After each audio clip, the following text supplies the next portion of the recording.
بسم الله الرحمن الرحيم. رب اشرح لي صدري ويسر لي أمري واحلل عقدة من لساني يفقه قولي.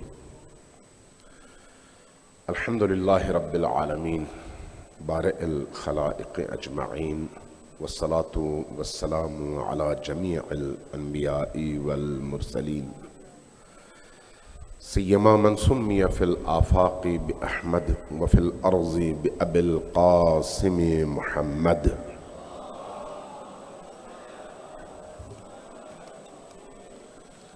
والصلاة والسلام على أولاده الطيبين الطاهرين المعصومين الميامين، واللعنة الدائمة الأبدية على أعدائهم أجمعين من يوم عداوتهم إلى قيام يوم الدين.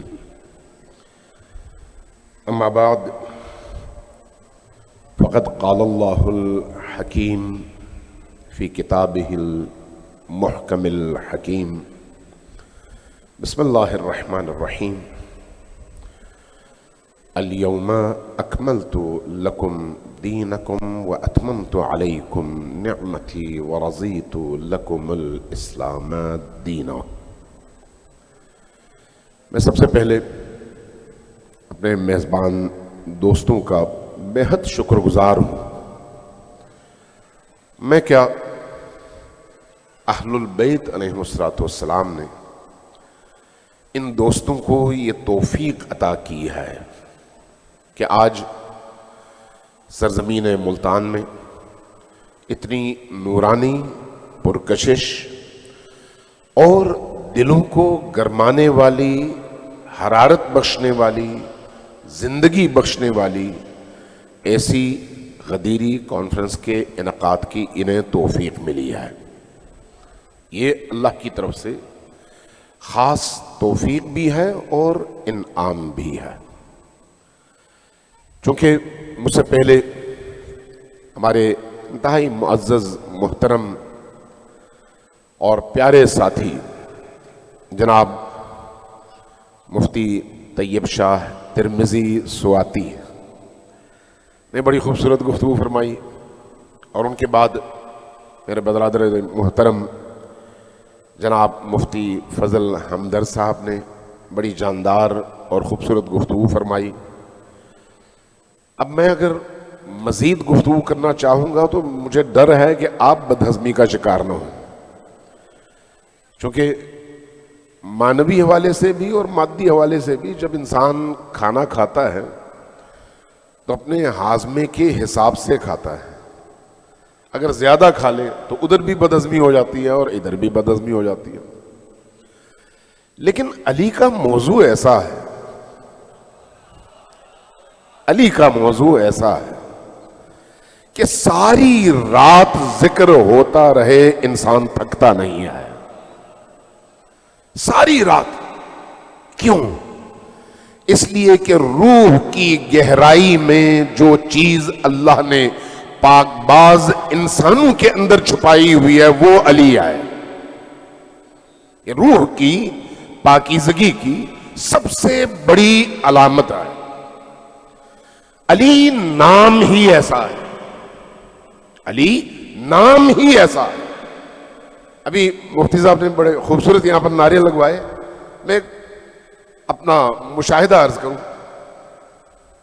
لاہور میں آپ کو یاد ہوگا کچھ عرصے پہلے طاہر القادری صاحب کے مرکز پر حملہ ہوا اور کافی لوگ شہید ہوئے۔ ان شہداء کا چہلم تھا، چہلم ماڈل ٹاؤن میں منہاج کے سامنے والے گراؤنڈ میں تھا، اور کراؤڈ بالکل کھچا کھچ بھرا ہوا اور بہت بڑا اجتماع تھا ان کے چہلم کی مناسبت سے۔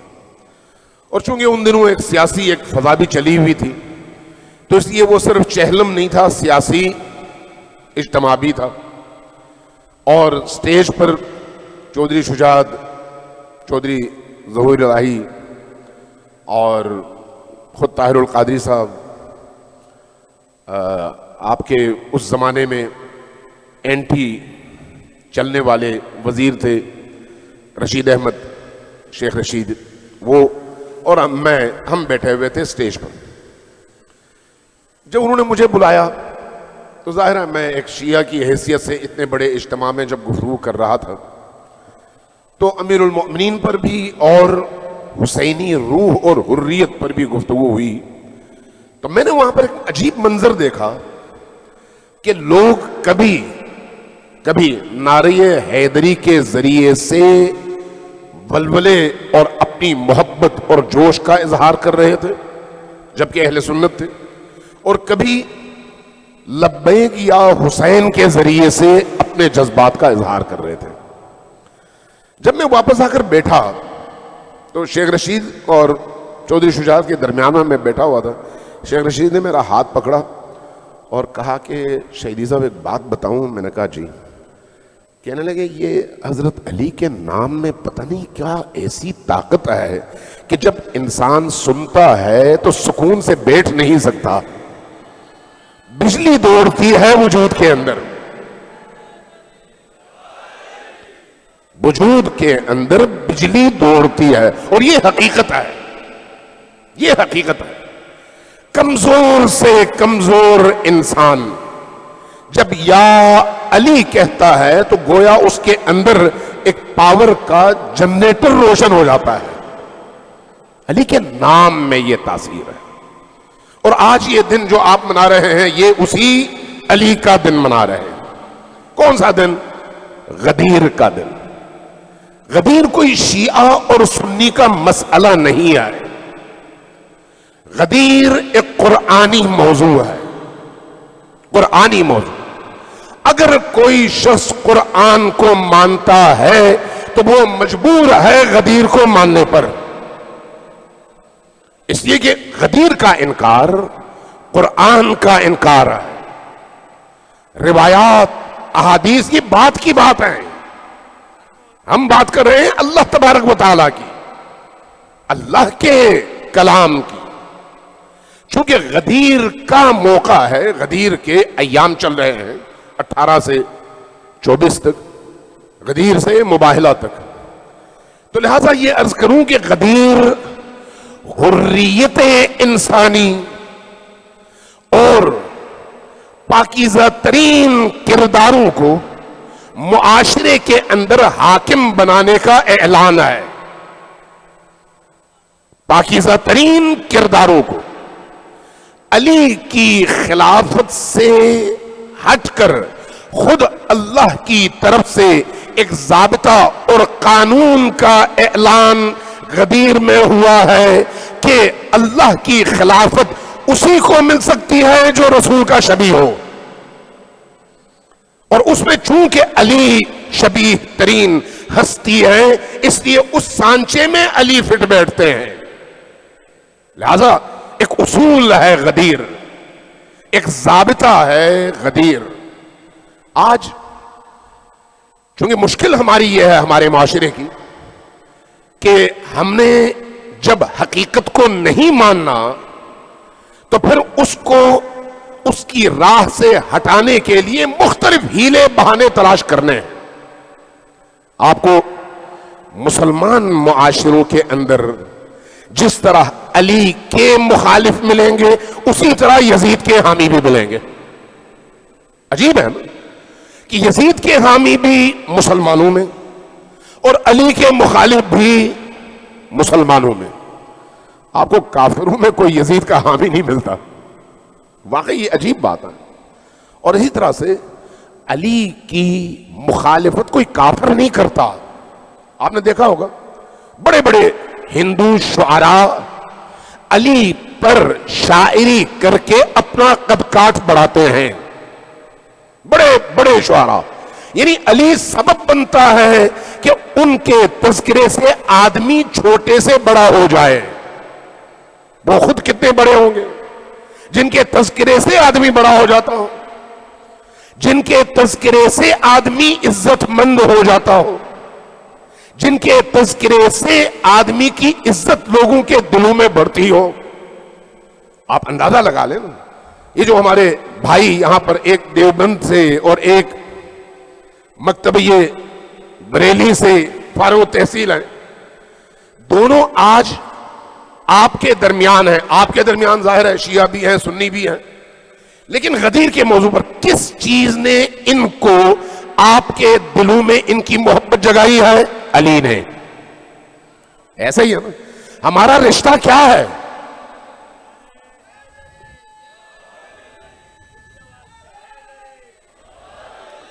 ہمارا آپس کا رشتہ کیا ہے؟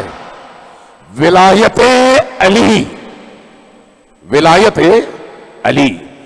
تو یہ جو ولایت علی ہے اس سے بڑھ کر کوئی انعام نہیں ہے، اور اس انعام کے اعلان کے دن کو غدیر کہتے ہیں.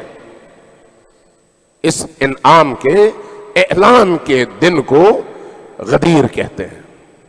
آپ توجہ دیں، آپ کو کہیں پر بھی کسی مجلس اور محفل میں جب کوئی تذکرہ ہوتا ہے کسی بھی صحابی رسول کا، تو آپ کو کوئی اور رد عمل میں کسی اور کا تذکرہ کرتا ہوا نہیں ملے گا. مفتی صاحب آپ دونوں کی توجہ کے لیے عرض کروں، کسی بھی محفل میں چلے جائیں، کسی بھی، اگر کہیں پر فرض کریں خلفائے راشدین کا تذکرہ ہو رہا ہو، تو کوئی اٹھ کر کسی اور کا تذکرہ کر کے اس مزے کو کرکرا کرنے کی کوشش نہیں کرے گا. کیوں؟ اس لیے کہ کسی کے دل میں ایسا کوئی خوف نہیں ہے. لیکن جب بھی علی اور آل علی کا کسی محفل میں تذکرہ ہو، فوراً کسی کونے سے کوئی ایسا تذکرہ ہوگا جو کسی اور کا ہوگا تاکہ یہ ذکر کم ہو جائے. وجہ کیا ہے؟ وجہ وہ اندر کی نجاست ہے اور کچھ نہیں ہے. اگر اندر نجاست نہ ہو، چونکہ علی یعنی پاکیزگی، علی یعنی طہارت روح. علی آئے یہ تطہیر دیکھیے، آئے یہ تطہیر نے علی کے بارے میں جو اعلان کیا ہے، علی اور آل علی کے بارے میں اور اس گھرانے کے بارے میں، یہ اعلان آیا ارادہ خدا کا مظہر ہے یا نہیں ہے؟ تو یہ جو ارادہ خدا ہے، یہ اس دن کا ارادہ ہے جس دن یہ آیت نازل ہوئی تھی، یا جب سے خدا ہے اس وقت سے اللہ کا ارادہ تھا؟ اگر یہ ارادہ اللہ کی صفات کا مظہر ہے تو صفت اور ذات میں جدائی نہیں ہے، لہذا جب سے ذات ہے صفت ہے، اور جب سے یہ صفت ہے اس کا ارادہ بھی ہے کہ ان کو ہمیشہ پاک رکھنا ہے، کسی واقعے کی وجہ سے نہیں. لہذا امیر المؤمنین اور ان کا گھرانہ عالم زر سے پاک ہے، عالم زر سے. جو حضرات اس حوالے سے دلچسپی رکھتے ہیں ذرا عالم زر کو پڑھیں. ہم یہاں پر اگر بیٹھے ہوئے ہیں نا، یہاں پر جتنے بھی لوگ بیٹھے ہوئے ہیں، ہم خود نہیں آئے، یہ ہمارے عالم زر میں اللہ سے کیے ہوئے عہد کا نتیجہ ہے. اور جو لوگ علی سے بغض رکھتے ہیں ان کا بغض بھی آج کا نہیں ہے، بلکہ عالم زر میں انہوں نے انکار کیا، آج بھی منکر ہیں.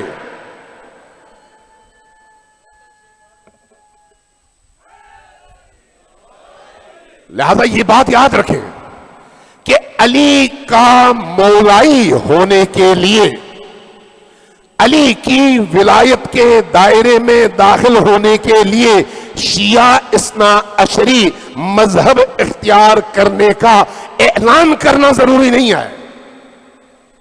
جس کے دل میں علی کی ولایت ہوگی اس کے دل میں فاطمہ کی ولایت بھی ہوگی. جس کے دل میں فاطمۃ الزہرا کی ولایت ہوگی اس کے دل میں حسنین کریمین علیہم السلام کی ولایت بھی ہوگی. اور جس کے دل میں ان کی ولایت ہوگی ان کے دل میں مہدی آخر الزمان کی بھی ولایت ہوگی. یہ ولایت اللہ کی ولایت ہے، اصل میں اللہ کی ولایت، ان کی ولایت نہیں ہے.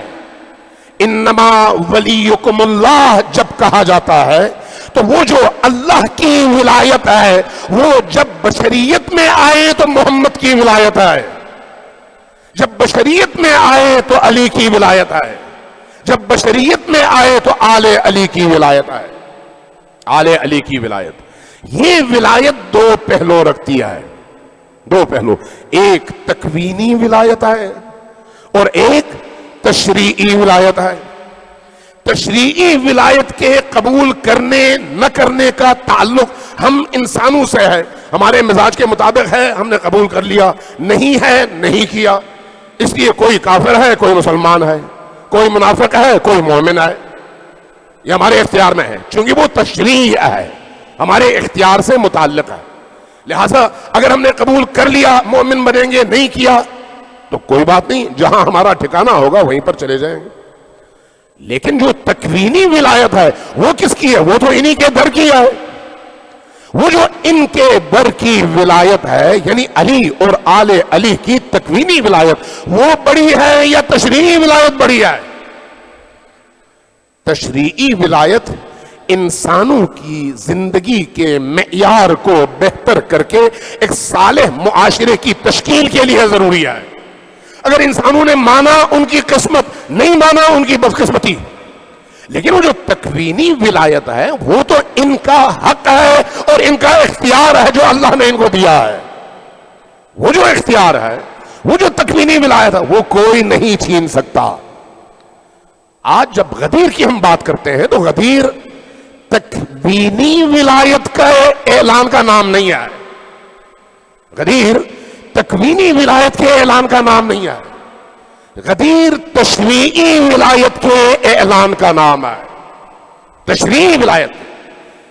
ہم جب اللہ تبارک و تعالیٰ کے کلام پر غور کرتے ہیں تو ہمیں بڑی عجیب و غریب چیزیں نظر آتی ہیں۔ آج کہا جاتا ہے بھئی خود علی، مولا علی نے کبھی یہ دعویٰ تو نہیں کیا کہ میں خلیفہ تھا، کبھی حسنین نے یہ دعویٰ نہیں کیا۔ کیوں ایسی باتیں کی جاتی ہیں؟ چونکہ عوام تک وہ چیزیں پہنچائی نہیں گئی، پہنچنے نہیں دیا گیا، اور عوام کی جہالت سے بھرپور استفادہ کیا جاتا ہے۔ آج بھی آپ دیکھ لیں جو ہمارے معاشرے کے اندر یعنی بدیہی ترین چیزوں کا انکار اس ڈٹائی سے کیا جاتا ہے کہ آدمی کے سینگ نکل آئے ہیں، بھئی اتنی واضحات کا انکار یہ لوگ کیسے کرتے ہیں؟ نبی کریم صلی اللہ علیہ وآلہ وسلم زندگی کے آخری مرحلے میں 2 یا 3 دن باقی ہیں۔ بخاری کی حدیث ہے، مسلم کی حدیث ہے کہ آپ نے فرمایا کاغذ اور قلم مجھے دیجیے۔ کاغذ اور قلم کیوں مانگا؟ تاکہ میں لکھ کر دے دوں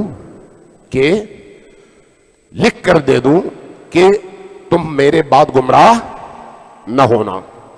یہ گمراہی کس معنی میں ہے؟ کیا لوگ نماز چھوڑ دیں گے، روزہ چھوڑ دیں گے، حج چھوڑ دیں گے، زکوٰۃ اور باقی اس طرح کے ضروری جو واجب اور فرض اعمال ہیں ان کو چھوڑیں گے؟ نہیں، بلکہ وہ چیز جو اس دین کی اساس اور روح ہے اس سے کہیں محروم نہ کر دیے جائیں، اور لوگوں کا شعور ابھی اس منزل پر نہیں ہے، اس لیے لکھ کر دوں۔ تو بخاری کی حدیث یہ ہے کہ صحابہ کرام میں اختلاف پیدا ہوا، بعض نے کہا کہ دیجئے، لیتے ہیں دیتے ہیں نبی کریم کو، اور بعض نے کہا نہیں ضرورت نہیں ہے، اور جنہوں نے کہا ضرورت نہیں ہے انہوں نے کہا حسبنا، یاد ہے نا آپ کو، حسبنا کتاب اللہ۔ ہمارے علماء کرام بڑے لے میں، بڑے سر میں یہ سناتے ہیں کہ فلان صحابی نے کہا حسبنا کتاب اللہ، ہمیں کتاب خدا کے علاوہ کسی اور چیز کی ضرورت نہیں ہے، کتاب ہمارے لیے کافی ہے۔ اور جب اس کی تفسیر کرنے لگتے ہیں تو کہتے ہیں ان کا بڑا جی چاہ رہا تھا کہ نبی کریم تکلیف نہ اٹھائے، ان کو اذیت سے بچائیں، اس لیے کہا کہ یہ تکلیف نہ دو، ہمارے لیے کتاب کافی ہے۔ سوال یہ ہے کہ کیا نبی کریم ایک وقت میں نبی ہیں دوسرے میں نہیں ہیں؟ بیماری میں نبی نہیں ہیں، صحت مندی میں نبی ہیں؟ کیا کوئی ایسی شرط نبوت کے ساتھ ہے؟ یا وہ ہر پل جاگے تب بھی نبی ہیں، سوئے تب بھی نبی ہیں، اٹھے ہوئے ہوں، رکاب پہ پاؤں ہوں، جنگ میں ہوں، صلح میں ہوں، بازار میں ہوں، گھر میں ہوں، ہر موقع پر وہ نبی ہیں۔ اگر وہ ہر موقع پر نبی ہیں اور کہتے ہیں لاؤ میں لکھ کر دوں، اور کہا جائے کہ حسبنا کتاب اللہ، کتاب ہمارے لیے کافی ہے، اور اس کی بھی توجیہ یہ کی جائے کہ انہوں نے نبی کریم کو اس لیے روکا کہ نبی کریم کو تکلیف نہ ہو، وہ ظاہر ہے کوئی احمق بھی اس توجیہ کو قبول نہیں کرتا. لیکن آدمی جب اس حسبنا کتاب اللہ کو دیکھتا ہے تو پھر اس کی تفسیر کرنے والے مولوی حضرات کی ذہنیت پر انسان کو شک ہونے لگتا ہے کہ کیا ان میں اتنا بھی قوت فیصلہ، قوت ادراک، قوت فہم نہیں ہے. وہی قرآن جس کے بارے میں آپ کہتے ہیں حسبنا کتاب اللہ، وہی قرآن کہتا ہے ما آتاکم الرسول فخذوہ وما نہاکم عنہ فانتہوا. جو کچھ رسول نے تمہیں دیا مضبوطی سے پکڑو، اور جس چیز سے روکا اس سے رکو. یہ وہی قرآن کہتا ہے جو حسبنا ہے، ہمارے لیے کافی ہے. وہی قرآن کہتا ہے وما ینطق عن الہوى ان هو الا وحی یوحا. یہ جو نبی جو کچھ بھی فرماتے ہیں وہ اپنی مرضی سے نہیں ہے، جو کچھ بھی ہے وہ خدا کی طرف سے ہے. حتیٰ ان کا آنکھ جھپکنا بھی اللہ کے امر کے تابع ہے. حتیٰ آنکھ جھپکنا بھی اللہ کے امر کے تابع ہے. لہذا اگر ہم دل کے حوالے سے بے طرف ہو کر، بے طرف بغیر تعصبات میں آئے، قرآن کریم کا مطالعہ کریں اور احادیث کا، تو شاید بہت ساری غلط فہمیاں ہمارے اسی اپنے مطالعے کے نتیجے میں دور ہو جائیں. اپنے کسی اور کو ہمیں سمجھانے کی ضرورت ہے ہی نہیں. ذرا غور کیجئے گا، یہ جو غدیر کا موضوع ہے کتنا پیارا موضوع ہے کہ میں نے بعض مفسرین کو دیکھا، انہوں نے کہا کہ جو آیت ہے النبی اولا بالمؤمنین من انفسہم والی، تو یہ جو آیت ہے یہ ذی قعدہ میں نازل ہوئی، یعنی ذی الحج سے 1 مہینے پہلے یہ آیت نازل ہوئی. تو اس کا مطلب کیا تھا؟ لوگوں یاد رکھو، لوگوں یعنی مسلمانوں، صحابہ کرام، باقی لوگوں، سب کے سب یاد رکھو کیا کہ نبی کی حیثیت تمہارے درمیان مالک کی ہے، دوست کی نہیں. مالک کیا مطلب؟ النبی اولا بالمؤمنین من انفسہم، وہ جو اپنی جان کے مالک ہیں اس سے زیادہ مالکیت کا حق رسول کو حاصل ہے. النبی اولا، اولا یعنی اس سے اوپر کا درجہ ہے، ولی سے اوپر کا، مالکیت سے اوپر کا، کہ نبی تمہاری جانوں کے تم سے زیادہ حقدار بھی ہیں، مالک بھی ہیں، اور تصرف کا جو حق تمہیں حاصل ہے اس سے زیادہ نبی کو حاصل ہے. تو یہ مسلمانوں کے ذہنوں میں ڈال کے مسلمانوں کو آمادہ کیا جا رہا ہے کہ نبی کریم کی حیثیت تمہارے درمیان کیا ہے. اب اس کے بعد حج کا موسم، حج میں جو کچھ ہوا اور اس کے بعد واپس آئے، غدیر خم، وہ میدان، وہ چوراہا یا جو بھی آپ کہیں اس کو، جہاں پر قریب میں پانی کا ایک پورا مجموعہ موجود ہے، تالاب موجود ہے، اور وہاں پر کھڑے ہو کر جب قرآن کی نازل ہوتی ہے آیت، کم از کم 30 مفسرین نے اس آیت کے نزول کا موقع غدیر بتایا ہے. اور یہ مفسرین شیعہ نہیں ہیں، اہل سنت مفسرین ہیں. 30 کہتے ہیں کہ یہ آیت تب نازل ہوئی جب آپ کا قافلہ حجاج کہاں پہنچا؟ خم کے اس میدان میں، مقام پر جب وہاں پہنچا. آیت کیا تھی؟ یا ایھا الرسول بلغ ما انزل الیک من ربک، بلغ ما انزل الیک من ربک، جو اللہ نے آپ پر نازل کیا ہے وہ پہنچائیے. فَإِن لَمْ تَفْعَلْ، اگر آپ نے ایسا نہیں کیا، فَمَا بَلَّغْتَ رِسَالَتَهْ، یعنی آپ نے یہ پیچھے جو تقریباً 22 سال 8 مہینے 9 مہینے زحمت اٹھائی ہے نا، یہ ساری محنتیں ترازو کے ایک پلڑے پر، یہ جو اب کی ذمہ داری ہے یہ ان سب پر بھاری ہے. اگر یہ نہیں ہے تو وہ بھی نہیں ہے، اگر یہ ہے تو وہ بھی ہے. آیت کا لحن دیکھیں آپ، بلغ ما انزل الیک من ربک فإن لم تفعل فما بلغت رسالتہ. اور اس کے بعد اگلا جملہ بڑا عجیب ہے، یہ بھی قرآنی ہے، اگلا جملہ اگلی آیت وہ کیا ہے؟ واللہ یعصمک من الناس. آپ کے دل میں جو ایک پریشانی ہے کہ لوگ انکار نہ کر دیں، لوگ اعتراض نہ کریں، تو اللہ آپ کو لوگوں کے شر سے بچائے گا. آپ پریشان نہ ہو، آپ اپنا فریضہ بجا لائیں. اب نبی کریم کا عمل دیکھیے. یہ جو بھی دوستی اور ولایت کے دو معانی کے حوالے سے ہمارے دونوں علماء کرام نے بڑی خوبصورت گفتگو کی، میں اسی طرف آپ کو لانا چاہ رہا ہوں. زیادہ آپ تھکے ہوئے تو نہیں ہیں؟ اگر تھکے ہوئے ہیں تو میں مختصر کر دیتا ہوں. ہمارے جواد بھائی مجھ سے پوچھنے لگے کہ بھئی آپ کتنی دیر گفتگو کریں گے؟ میں نے کہا 1.5 گھنٹے. تو وہ پھر ہنسے تو میں نے کہا میں آدھا گھنٹہ کر لوں. تو پھر میں نے کہا میں اس سے بھی کم کر سکتا ہوں. انہوں نے کہا نہیں آدھا گھنٹہ کریں. اب میں آپ سے پوچھنا چاہ رہا ہوں کہ اگر میں یہ گفتگو مکمل کروں تو ہو سکتا ہے تھوڑا بہت آگے پیچھے ہو جائے، تو اگر آپ اجازت دیں تو کر لوں گا، ورنہ جو ہے مختصر کر دوں گا.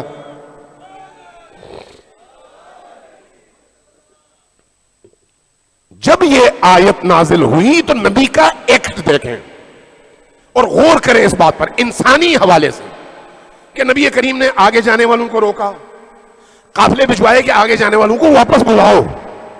پیچھے سے جو کمزور تھے، دیر سے نکلے تھے مکہ سے، ان کا انتظار کیا.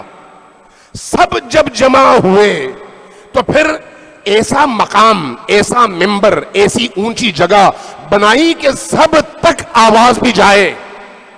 کوئی یہ نہ کہے کہ ہم نے تو سنا نہیں تھا، کوئی یہ نہ کہے کہ ہم نے تو دیکھا نہیں تھا. ممبروں کا، پالانوں کا ممبر. اور اس کے بعد جو خطبہ دیا، وہ خطبہ ابھی آپ کے سامنے ہے، یہ جو ہمارے دوستوں نے بھی پرنٹ کر کے رکھا ہوا ہے، اس کو پڑھیے. اس خطبے کے الفاظ پڑھیے. اہل سنت کے ہاں بھی یہ خطبہ جو ہے مختلف طرق سے نقل ہوا ہے، اور اہل تشیع کے ہاں بھی. اور مزے کی بات ہے کہ یہ جو ولایت والی حدیث ہے اتنی متواتر ہے کہ میں نے یہ دیکھا 100 سے زیادہ طریقوں سے اہل سنت نے نقل کیا ہے. 100 سے زیادہ طریقوں سے. اور جو تشیع کے ہاں 30-35 کے قریب طرق ہیں. یعنی اس کا مطلب یہ ہے کہ کوئی اس کا منکر نہیں ہے. اب اگر منکر نہیں ہے تو پھر ڈنڈی کہاں ماری جاتی ہے؟ ترجمے میں. کہ ترجمہ ہم ایسا کر دیں کہ ہمارے مزاج کے مطابق. سب کو جمع کرنے کے بعد نبی کریم اللہ کی توحید کا اعلان کر کے بتاتے ہیں کہ میں نے بھی اب جانا ہے، یہ میری زندگی کا آخری حج ہے، یہ آخری سال ہے. بتاتے ہیں. اور اس کا مطلب کیا ہے؟ اب جو میں تمہیں پیغام دینے لگا ہوں یہ بڑا اہم ہے. تو کیا نبی کریم نے منا میں خطبہ نہیں دیا تھا؟ دیا تھا یا نہیں؟ تو وہ جو منا کا خطبہ تھا اس میں سارے حاجی تھے یا نہیں تھے؟ تھے. تو پھر 3 دن بعد 4 دن بعد کیا ضرورت پڑی؟ کیا ضرورت پڑی کہ منا چھوڑ کر آئیں اور یہاں پر غدیر خم میں اس طرح کا اعلان کیا جائے؟ تو اس کا مطلب ہے کوئی راز ہے، کوئی حکمت ہے، اور وہ حکمت اللہ کی حکمت ہے. اگر ادھر ہوتا تو اس طرح سے نقل بھی نہ ہوتا شاید. یہاں پر خاص اہتمام. لہذا جب سب کو جمع کیا تو اس کے بعد جو اس آیت کا حوالہ دے کر النبی اولا بالمؤمنین من انفسہم، اس آیت کا حوالہ دے کر جو اپنی حیثیت منوائی وہ کیا ہے؟ الست اولا بکم من انفسکم. گزشتہ مہینے جو آیت نازل ہوئی تھی یاد ہے تمہیں کہ مجھے اللہ نے تمہاری جانوں کا تم سے زیادہ مالک بنایا ہے. الست اولا بکم من انفسکم، تم سے زیادہ تمہاری جانوں کا مالک اور حاکم. سب نے کہا بلا یا رسول اللہ.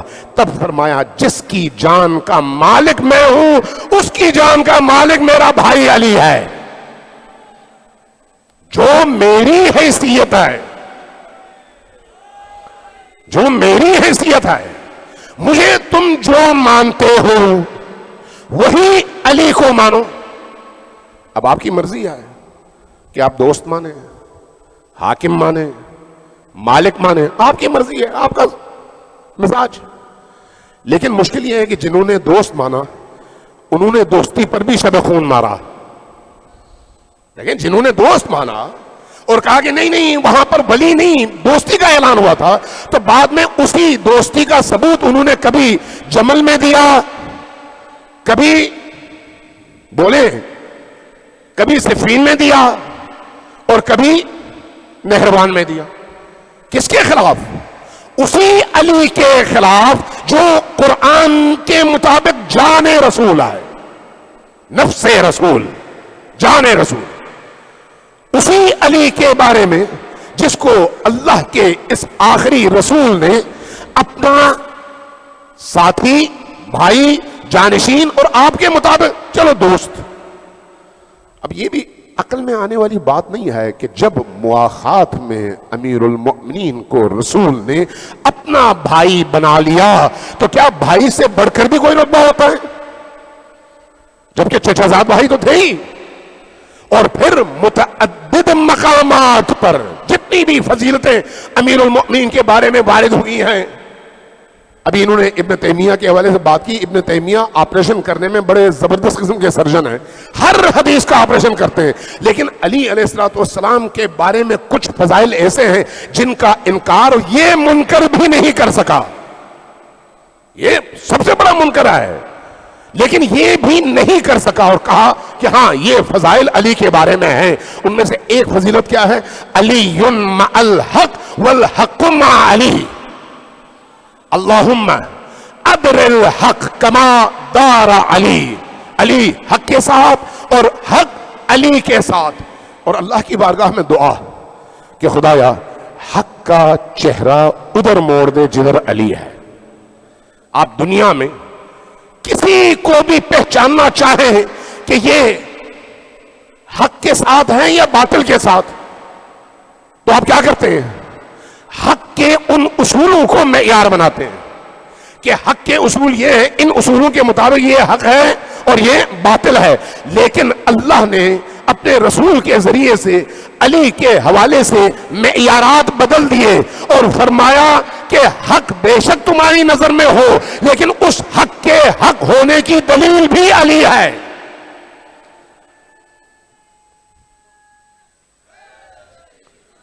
اگر علی ہے تو حق ہے، اور اگر علی نہیں ہے تو پھر باطل مطلق ہے.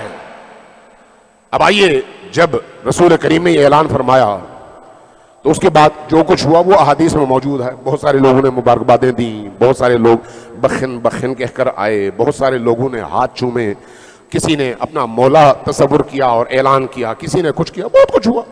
اس تفصیل میں نہیں جاتے. لیکن آئے قرآن کی طرف، چونکہ ابھی قرآن پر بات ہو رہی ہے. اس کے فوراً بعد اگلی آیت نازل ہوئی. وہ کیا ہے؟ الیوم، جی الیوم، نہیں نہیں نہیں نہیں نہیں، الیوم اکملت لکم دینکم سے پہلے ایک اور آیت ہے جو ایٹم بم ہے. ایٹم بم وہ کیا ہے؟ الیوم یئس الذین کفروا من دینکم. اب آج جتنے بھی اہل کفر تھے تمہارے دین سے مایوس ہو گئے. کیوں؟ دین کو پاسبان مل گیا، دین کو محافظ مل گیا. الیوم یئس الذین کفروا من دینکم.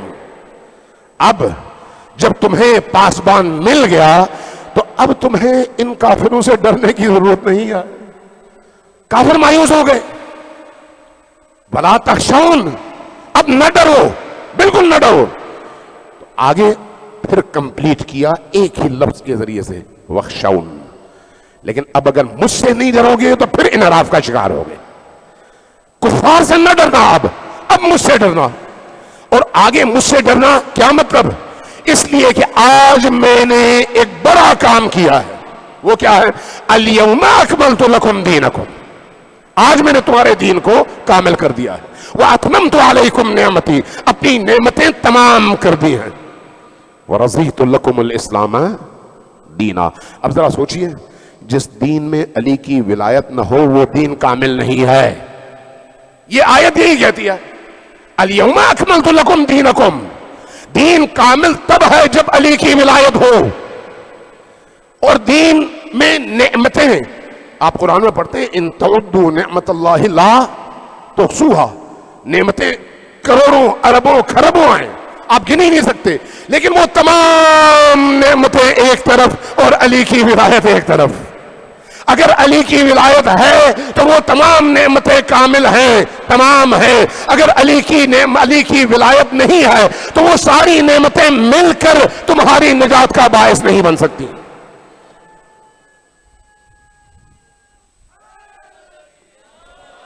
وَأَتْمَمْتُ عَلَيْكُمْ نِعْمَتِي، اور اس کے بعد اسلام، وَرَضِيتُ لَكُمُ الْإِسْلَامَ دینا۔ اگر اسلام کو ہم نے منتخب کیا دین کی حیثیت سے تو اس کی وجہ کیا ہے؟ ولایت علی۔ اگر علی کی ولایت نہیں ہے تو ایسے اسلام سے اللہ کا کوئی تعلق نہیں ہے۔ اگر ہے تو تب ہے جب علی کی ولایت ہو، علی کی ولایت ہو۔ ہمارے مفتی طیب شاہ صاحب نے ایک روایت پڑھی، مجھے نہیں پتا آپ لوگوں نے توجہ دی یا نہیں دی، میں تھوڑا سا آپ کا ذہن کھولنے کے لیے اسی روایت کو اپنے الفاظ میں بیان کر دیتا ہوں، بڑی اہم ہے۔ مسجد کوفہ میں امیر المومنین موجود ہیں، بہت سارے لوگوں نے امیر المومنین پر اعتراضات بھی کیے، بہت سارے لوگ مخالف بھی تھے، منافقین بھی اسی معاشرے میں تھے، ملحدین بھی اسی معاشرے میں تھے، اندر سے امیر المومنین سے بغض رکھنے والے بھی اسی معاشرے میں تھے۔ مثلا بعض روایات میں ہے کہ جب بعض اعمال کے حوالے سے جو سابقہ دور میں متواتر عمل کی وجہ سے معاشرے کا حصہ بن گئے تھے، تفصیل میں نہیں جاتا، جب امیر المومنین نے روکنا چاہا تو لوگ اٹھ کھڑے ہوئے، آپ ہمارے سابقہ خلفائے راشدین کی سنت کو پامال کر رہے ہیں۔ امیر المومنین کو خاموش رہنا پڑا چونکہ فتنہ بن گیا تھا، ایسا معاشرہ تھا۔ اس معاشرے میں کسی نے چیلنج کیا کہ علی آپ یہ کیسے دعویٰ کرتے ہیں کہ آپ کو اللہ نے اپنا خلیفہ رسول کے ذریعے سے غدیر میں بنایا تھا؟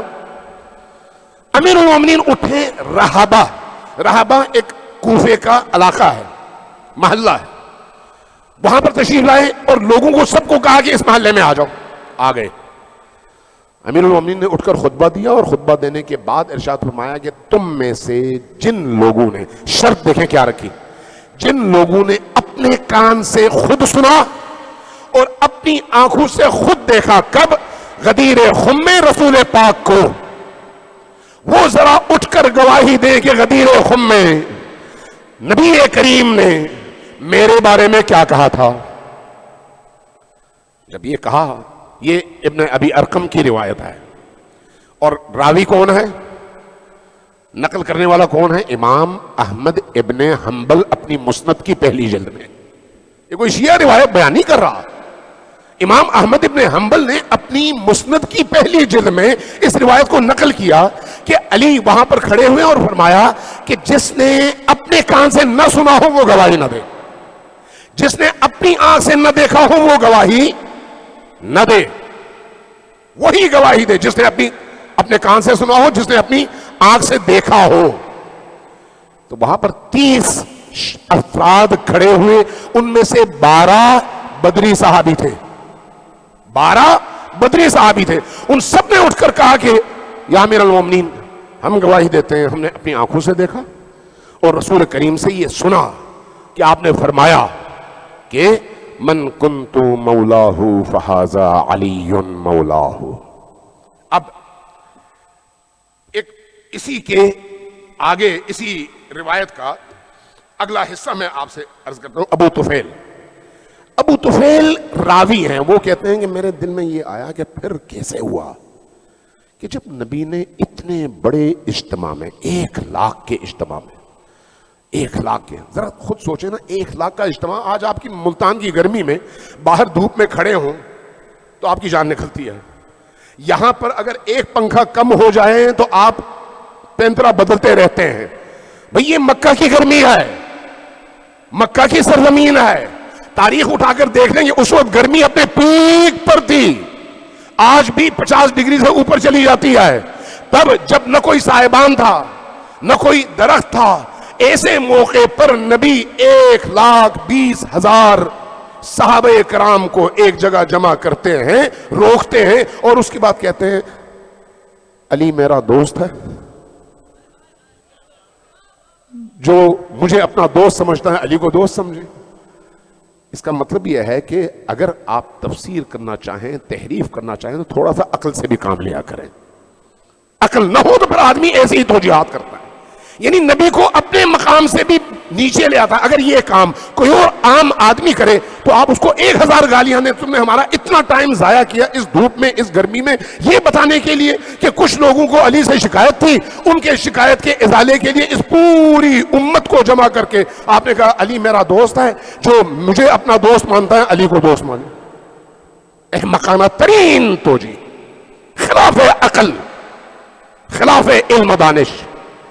اب یہاں پر راہبہ کے مقام پر یہ جو ابو طفیل ہیں یہ کہتے ہیں میرے ذہن میں یہ بات پیدا ہوئی کہ یہ کیسے ہو سکتا ہے کہ اتنی بڑی تعداد ہو اور اس کے باوجود علی محروم کر دیے جائیں.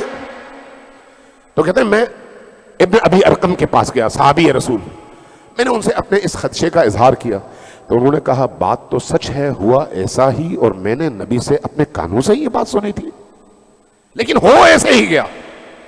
اب جب آپ مالک ابن نویرہ والے واقعات کو دیکھتے ہیں کہ کس طرح سے ان کے گھر پر حملہ ہوا, کس طرح سے ان کی گردن کاٹی گئی, کس طرح ان کی زوجہ کے ساتھ جو کچھ ہوا, میں اس کو دہراتا نہیں ہوں. تو مالک ابن نویرہ کا جرم کیا تھا پتا؟ چونکہ غدیر میں موجود تھا, غدیر میں موجود تھا, اس لیے اس نے انکار کیا تھا کہ بھائی میری آنکھوں کے سامنے نبی نے علی کا اعلان کیا تھا, جب اعلان کیا تو میں پھر کیسے علی کو چھوڑ دوں. تو اس اسنا میں ان کی بیگم باہر آئی اور پھر وہ کچھ ہوا جو ہونا نہیں چاہیے تھا. میں اس کا اس وقت بیان بھی نہیں کر سکتا, گفتگو بڑی لمبی ہے, موضوعات اور نکات اتنے زیادہ ہیں غدیر کے اس موضوع پر کہ اگر صبح تک بولا جائے تو مطالب ختم نہیں ہوتے. لیکن چونکہ آپ نے کھانا بھی نہیں کھایا ہوگا, تھکے ہوئے بھی ہیں, گرمی بھی ہے, تو میں اس سے زیادہ آپ کو امتحان میں نہیں ڈالتا. اللہ سے اس دعا کے ساتھ کہ اللہ تبارک و تعالی ہم سب کو یہ توفیق عطا فرمائے کہ ہم جب تک جئیں علی کے سائے میں جئیں اور مرے تو علی کے سائے میں مرے. علی ہمارے لیے ایمان کا معیار قرار پائے اور علی کا بغض ہمارے لیے کفر اور عناد قرار پائے. علی دنیا میں بھی ہمارے امام ہوں, موت کے موقع پر بھی ہمارے امام ہوں, اور مرنے کے بعد بھی ہمارے امام ہوں. اللہ ہمیں علی کے ساتھ محشور فرمائے, اور جو علی سے بغض رکھتے ہیں انہیں انہی کے ساتھ جو علی کے دشمن تھے محشور فرمائے. والسلام علیکم ورحمۃ اللہ وبرکاتہ. ماشاءاللہ انتہائی جامع انداز میں نظام امامت پر گفتگو فرما